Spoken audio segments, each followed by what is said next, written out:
이 새벽에 주 앞에 나오신 분들을 진심으로 환영합니다. 찬송가 505장 우리 찬양 드리겠습니다. 찬송가 505장입니다.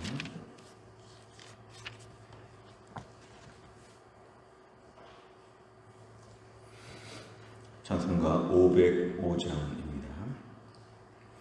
온 세상 위하여 나 복음 전하리. 만 백성 모두 나와서 주 말씀 들으라.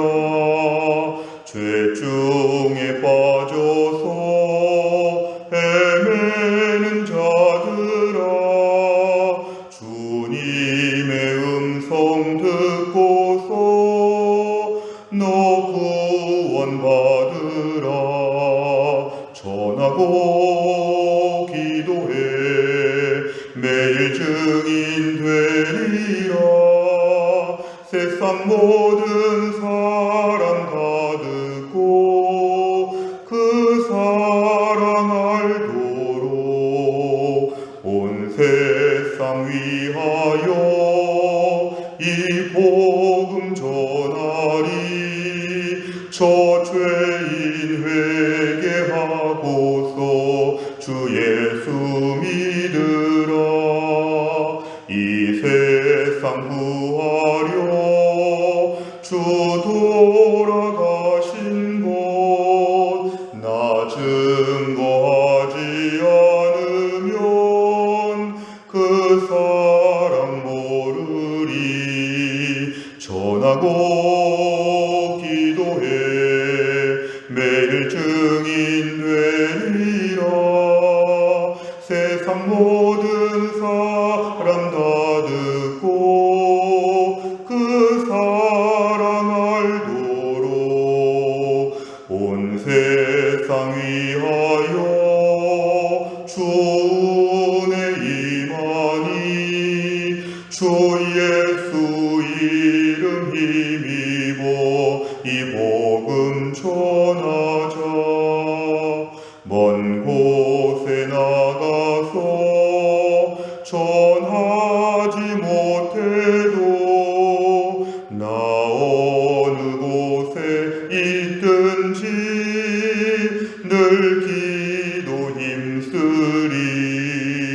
전하고 기도해 매일 증인 되리라. 세상 모든 사람 다 듣고 그 사랑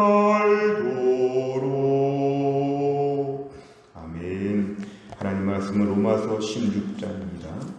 로마서 16장 21절부터 27절입니다. 신약성경 262페이지 로마서 16장 21절부터 27절까지입니다.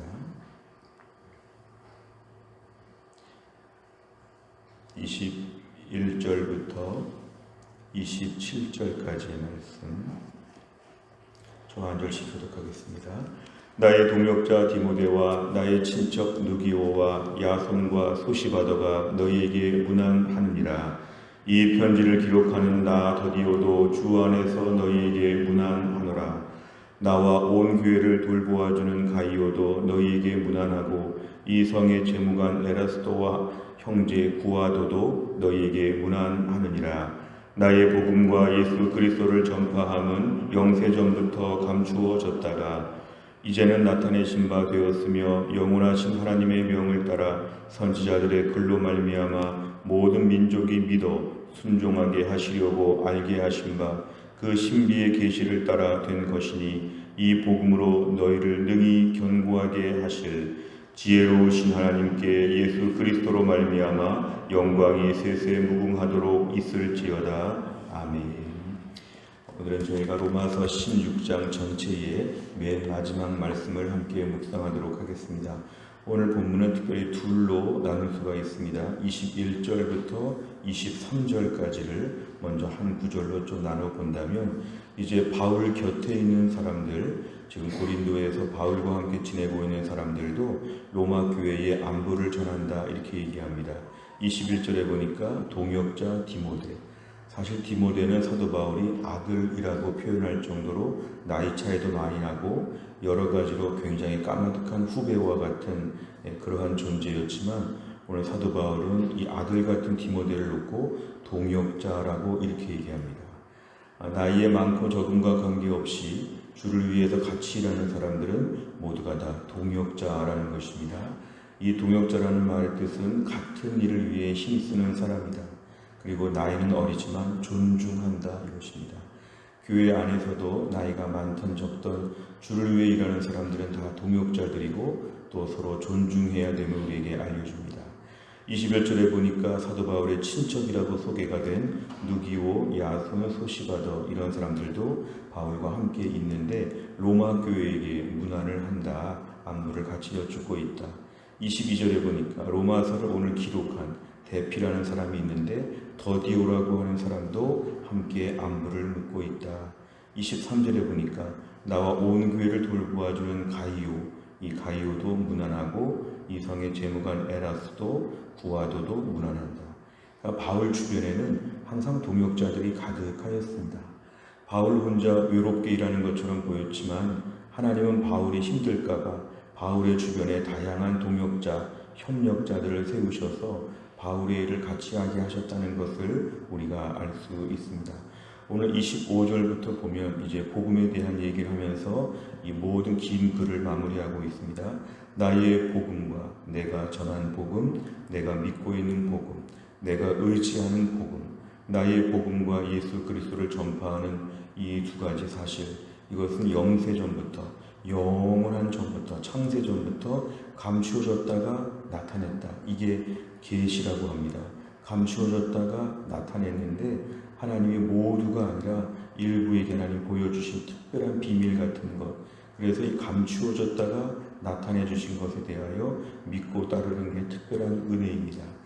26절에 보니까 하나님의 명을 따라서 선지자들의 글, 구약 성경을 주로 예를 드는데요, 선지자들의 글로 말미암아 모든 민족, 이 모든 민족이 중요합니다. 하나님은 이스라엘을 구약시대에 선택하셨지만 이스라엘만 구원하기로 선택한 게 아니라 모든 민족을 구원하시기 위해서 이스라엘을 심부름꾼으로 선택하신 것이었습니다. 오늘 모든 민족을 향한 하나님의 마음은 신약시대에 갑자기 생긴 게 아니라 이미 구약부터 하나님이 준비하신 것인데, 이 모든 민족을 향한 복음에 특별히 사도 바울을 사용하신 것입니다. 무엇보다 26절 끝이 오늘 제일 중요합니다. 이 복음으로 너희를 견고하게 하신다. 오늘 너희라는 말은 로마 교회입니다. 로마 교회는 제국의 수도이기 때문에 화려할 수도 있지만 동시에 황제 숭배 사상이 있었던 당시에 많은 어려움을 겪었는데, 어려움을 겪으면 약해질 수밖에 없지만 견고하게 되는 방법이 있는데 복음으로 견고하게 된다. 이건 오늘날 저희들에게 매우 중요한 사실입니다. 돈이 많아서 교회가 견고하다, 그 다음에 사람이 많아서 견고하다, 세상적으로 고위공직자가 많아서 견고하다, 교회는 그래서 견고해지는 게 아니라 복음에 대한 확신과 감격이 교회를 견고하게 한다는 것입니다. 복음에 대하여 통과 의례처럼 알고 넘어가니까 우린 복음은 끝났다, 그게 아니라 평생 복음을 마치 한약을 다리는 것처럼 끊임없이 뭔가 그 속에서 나오는 복음의 생명력을 평생 힘입어야 되는데, 교회도 마찬가지라는 것이죠. 앞에서 복음이 선포되고 성도들은 복음의 감격을 서로 나누고 복음으로 말미암아 모두가 뜨거운 마음을 가지고 있다면 교회는 견고해진다. 한편으로는 복음에 대해서 잊어버리고 귀찮아 여기고 예수님의 십자가 이제는 좀 얘기하고 싶지 않고 세상 이야기 많이 하고 친구랑 놀다가 가고 싶다, 복음에 대한 것을 모르고 있다, 이러면 이제 교회는 현저하게 약해진다는 것입니다. 우리가 코로나 시대의 교회를 견고하게 하는 방법은 코로나가 끝나는 게 아니라 지금부터 복음으로 뜨거워지는 것입니다. 복음에 대하여 분명히 알고 복음으로 매일 마음이 감격스럽고 무엇보다 이 복음을 세상에 전하면 내 안에 복음이 더 뜨거워질 수가 있습니다. 알고 확신하고 감격하고 전하고 이런 과정이 결국은 복음을 통해서 내 자신과 교회가 견고해지는 방법임을 보여줍니다. 27절에 보니까 지혜로우신 하나님께 이 모든 일을 설계하시고 계획하신 분이 하나님이신데 하나님이 얼마나 지혜로우신지 하나님의 지혜를 얘기하면서 무엇보다 하나님께 영광이 세세 무궁토록 있을지어다. 오늘 27절은 마지막에 하나님께 영광을 돌리면서 로마서의 전체 말씀을 마치고 있습니다. 내용과 잘 보시면 첫째, 바울은 복음이 어떤 과정을 통해 이 세상에 알려졌다고 설명합니까? 25절과 26절에 보면은 복음은 영원 전부터 감추어졌다가 이제는 나타나게 되어서 우리에게 계시가 되었는데 이것이 결국 구약 시대부터 우리에게 모든 민족을 향해서 전해지고 결국은 믿어 순종하게 하려고 하는 하나님의 계획으로 복음이 선포되었다는 것입니다. 다른 말로 하면 결국은 하나님께서 감춰졌다가 구약 시대부터 알려졌다가 이제 더 분명하게 드러나도록 하나님이 역사하셨다. 무엇보다 감춰졌다가 보여준 것이 하나님의 특별한 은혜이고 이것으로 말미암아 믿어 순종하게 하신다. 이것이 바로 복음에 대한 전개의 과정입니다. 두 번째를 보면 바울은 하나님께서 무엇으로 성도를 견고하게 하신다고 말합니까? 오늘 핵심 질문입니다. 26절 맨 끝에 복음이 너희를 견고하게 하신다. 복음이 우리를 강하게 하여 주신다. 최근 내가 좀 약하다. 복음에 대하여 깊이 묵상하고 예수 믿은 그 구원의 감격, 내가 예수 믿기 전에 어땠는가? 어떻게 예수를 믿게 되었는가? 예수 믿고 뭐가 달라졌는가? 예수 믿고 나는 무엇이 소망인가? 이러한 것을 한번 자세히 한번 써보고 한번 묵상해 보면 마음이 뜨거워진다는 것입니다. 이 복음에 대하여 매일 감격할 수 있다면 우리 믿음은 상태가 좋은 것입니다. 복음에 대하여 매일 마음이 뜨겁고 오늘 찬송 부른 것처럼 이 복음을 전하게 될 때 복음이 내 안에 더 역사하게 됨을 누리게 된다는 것입니다. 결국 예수 그리스도의 이 놀라운 구원의 방법, 복음에 대한 계시 이러한 것으로 말미암아 교회가 견고해질 수 있다. 성도 자신이 견고해질 수 있다는 것입니다. 세 번째를 보면 하나님께서 복음과 예수 그리스도를 계시하신 궁극적인 목적은 무엇입니까? 오늘 26절에 보면은 믿어 순종하게 한다. 믿어 순종하게 한다.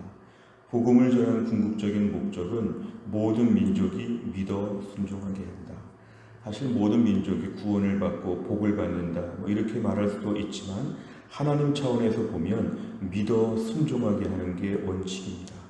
오늘 보다 더 인간적인 차원에서 보면 그러니까 우리가 지옥에 안 가고 천국 간다. 이렇게 말할 수 있지만 하나님 입장에서 보면은 모든 입술이 예수를 구주로 고백하는 것이 복음 전파의 목적입니다. 저 사람이 불쌍해서 복음을 전한다 이런 차원도 있지만 저 사람을 통해서도 하나님께 예배하게 하여 주옵소서. 복음 전파의 목적은 저 사람이 불쌍한 것보다는 저 사람도 마땅히 하나님을 찬양해야 된다. 하나님 입장에서 복음 전파의 목적이 참 중요합니다. 결국 오늘 복음을 전하는 목적은 믿어 순종하게 만들기 위하여, 믿어 예배자로 바뀌기 위하여, 하나님의 이름을 찬양하는 자로 인생이 바뀌게 하여 주옵소서. 하나님의 창조 섭리에 따라서 오늘 27절에 암시된 것처럼 모든 영광을 하나님께 돌리는 사람으로 바뀌게 하여 주옵소서. 이게 복음 전파의 목적입니다.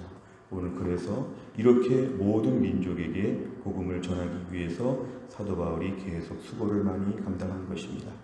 4번에 보면 시종일관 모든 민족이 복음을 믿고 순종하는 것이 하나님의 뜻임을 전하는 바울을 보며 무엇을 느낍니까? 오늘날 우리 자신이 복음으로 나는 견고하게 되었는가? 이 자신을 먼저 좀 기본적으로 묵상하면 좋겠습니다. 복음으로 우리 교회는 코로나 때에 견고한가? 지속적인 말씀 묵상을 통하여 우리가 복음에 대하여 깊이 생각하는 것 참으로 중요하고 또 한 가지는 이 복음을 전할 때 갑절의 은혜가 있다는 것입니다. 저도 실상 나가서 전도해 보면 그날은 복음에 대한 주제가 하루 종일 마음에 가득 차 있습니다. 복음을 전할 때 받는 사람도 있고 거부하는 사람도 있지만 상관없이 제 심령이 복음으로 뜨거워지는 것을 통해서 오히려 더 마음이 담대해지는 것들을 그 전에 늘 목요일마다 체험했습니다. 우리에게 오늘 중요한 것은 복음은 전할 때 갑절의 은혜가 있다. 무엇보다 복음으로 견고해지고 싶다면 복음을 전해야 된다. 오늘날 우리 주변에 안 믿는 사람들이 굉장히 많습니다. 오늘 이 사람들은 코로나 때에 오히려 영적으로 더 갈급해하는 그런 사람들입니다. 전하면 듣지 않을 것이다. 이러한 선입견과 고정관념을 다 내려놓고 듣든지 아니 듣든지 복음을 전하게 될 때에 결국 하나님이 역사하여 주신다. 오늘 우리들의 심령 가운데 너무 위축되고 너무 소극적이고 너무 부정적인 마음이 있다면 하나님이 주시는 마음이 아닙니다. 오히려 지금 같은 때에 모든 민족이 코로나로 말미암아 영적으로 가난해져서 하나님께 엎드리게 하여 주옵소서. 우리의 기도 제목입니다. 5번째를 보면 내가 복음 앞에서 순종하려고 애쓰는 모습이 있다면 무엇입니까? 복음으로 내 삶을 더욱 견고히 세우기 위해 무엇을 어떻게 개선하겠습니까? 무엇보다 오늘도 우리가 복음에 대하여 깊이 묵상하는 한 날이 되시기를 바랍니다. 또한 이 복음을 전할 수 있는 한 날이 될 수 있기를 바랍니다. 우리의 태신자를 놓고 매일 기도하다 보면 태신자의 영혼이 바뀔 것이고 또 우리가 점점 마음이 뜨거워져서 결론은 믿음이 견고해질 것이다. 오늘 어떻게 해서 믿음이 견고해질 수 있느냐? 복음이 내 믿음을 견고하게 해주고 복음이 해성교회를 견고하게 세워준다는 것입니다. 오늘 말씀을 통하여 힘들고 어려운 시대에 견고한 믿음의 사람, 견고한 교회가 될 수 있도록 하나님의 은혜 주시기를 간절히 바라고 우리 모두가 이 일에 쓰임받을 수 있기를 주의 이름으로 축원합니다. 기도하겠습니다. 하나님 아버지 감사합니다. 오늘도 하나님께서 우리에게 새벽에 깨어나 주 앞에 나와 기도할 수 있는 귀한 믿음을 주신 것 감사합니다.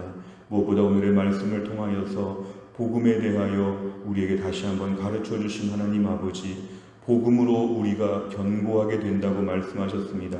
핍박과 어려움이 많은 시대, 환난과 고난이 많은 교회를 향해서 복음이 너희를 견고하게 한다고 복음에 대한 반복적인 묵상과 또한 복음에 대하여 선포하고 증거하고 이 복음으로 말미암아 인생의 열쇠가 있다는 오늘 귀한 말씀을 주신 것 감사합니다. 코로나 때 우리 자신과 교회가 많이 위축되고 특별히 복음에 대하여 제일 먼저 복음에 대해 전하는 것, 복음에 대한 부분들을 간과했던 저희들을 용서하여 주시고 무엇보다 우리에게 복음의 문을 열어주사 복음을 담대히 전하게 하여 주시고 내 인생에 복음 중심의 인생, 복음 중심의 시간표를 살아갈 수 있도록 다시 한번 저희에게 믿음을 더하여 주옵소서. 하나님, 오늘 우리가 사랑의 전도단 오리엔테이션과 기도회가 시작이 됩니다. 무엇보다 교회 주변에 믿지 않는 영혼들을 향하여 어떻게 우리가 전도 사역을 감당해야 될지 우리에게 담대한 마음을 더하여 주시고 이곳에 교회가 있음을 이 지역 사람들에게 알려주는 해성교회가 되고 증거하는 교회가 될 수 있도록 하나님이 축복하여 주옵소서. 오늘 표성희 권사님 가정의 장례 예배도 하나님이 은혜를 베푸사 하나님의 위로가 풍성할 수 있도록 인도해 주옵소서. 한날의 일정을 주님께 의지하오며 예수님의 이름으로 기도하옵나이다. 아멘. 우리 먼저 광고 말씀드리겠습니다. 첫 번째는 오늘 사랑의 전도단, 우리가 오늘부터 다시 한번 시작을 하면서 오늘은 오리엔테이션과 기도의 시간을 갖도록 하겠습니다. 혹시 마음에 감동이 있으시고 올 수 있는 분들은 10시에 교회에 오시면 함께 진행하도록 하겠습니다.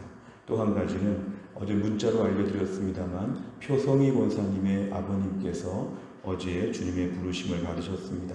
그래서 타 교회가 전체 집례를 하시기 때문에 우리 교회는 위로 예배 한 번을 저희 교회가 섬기기로 했습니다. 오늘 3시에 논산에서 장례식이 있기 때문에 우리는 2시에 교회에서 출발하도록 하겠습니다. 표성희 권사님 가정을 위해서 오늘 특별히 기도해 주시기를 바랍니다. 저희가 매주 목요일을 맞이할 때마다 우리의 기도 제목은 지역사회와 다음 세대를 위하여 기도합니다. 100대 기도 제목 중에서 57번부터 70번까지가 오늘 아침의 기도 제목입니다. 오늘 아침에 이 내용을 꼭 기도해 주시기를 바랍니다. 주기도문하겠습니다. 하늘에 계신 우리 아버지여, 이름이 거룩히 여김을 받으시오며 나라 임하옵시며 뜻이 하늘에서 이룬 것 같이 땅에서도 이루어지이다. 오늘날 우리에게 일용할 양식을 주옵시고 우리가 우리에게 죄 지은 자를 사하여 준 것 같이 우리 죄를 사하여 주옵시고 우리를 시험에 들게 하지 마옵시고 다만 악에서 구하옵소서. 대개 나라와 권세와 영광이 아버지께 영원히 싸움나이다. 아멘.